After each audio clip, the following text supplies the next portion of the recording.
దీనికి నేను ఒక ఉదాహరణ చెప్తాను. అది అమెరికాపై జరిగిన దాడి.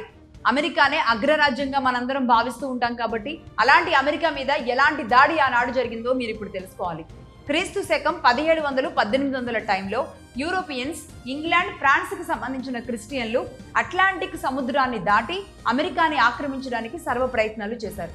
అయితే ఆ సమయంలో అమెరికన్ ట్రైబ్స్ యూరోపియన్ని ఒక్క అడుగు కూడా ముందుకు పెట్టనివ్వలేదు. వాళ్ళు ఆ సమయంలో చాలా బలంగా ఉన్నారు. ఎందుకో తెలుసా? వారి బలం బైసన్ అనే ఒక యానిమల్, బైసన్ అనే ఒక జంతువు. మనకి ఆవులు, బర్రెలు, మేకలు, గొర్రెలు, కోళ్ళు మనం ఎలా ఆధారపడతామో వాళ్ళకి బైసన్ అనే ఒక జంతువు మీద ఆధారపడుతూ ఉంటారు. వ్యవసాయం దగ్గర నుంచి, పాడి పరిశ్రమ దగ్గర నుంచి, వ్యాపారం వరకు, చెప్పులు కుట్టుకునే వరకు కూడా ఆ బైసన్ అనే జంతువు ద్వారానే వాళ్ళ జీవనం అనేది ఉదయం లేచినప్పటి నుంచి తెల్లారి లేచినప్పటి నుంచి పడుకునే వరకు కూడా వాళ్ళు బైసన్ అనే జంతువు మీదే ఆధారపడి ఉంటారు. ఇవి కోట్లల్లో అమెరికా అంతా కూడా విస్తరించి ఉన్న బైసన్ అనే జంతువులు.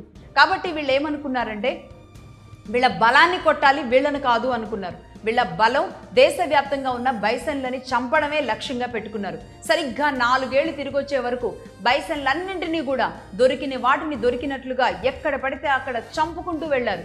సరిగ్గా 4 ఏళ్లలో మొత్తం బైసన్లన్నీ కూడా అంతరించిపోయాయి. ఆ తర్వాత అమెరికాని ఆక్రమించారు యూరోపియన్లు. అంటే బలవంతుడిని కొట్టాలి అంటే అతన్ని నేరుగా కాకుండా అతడి బలాన్ని కొట్టాలి. ఇదే తరహాలో భారత్ను కూడా కొట్టారు.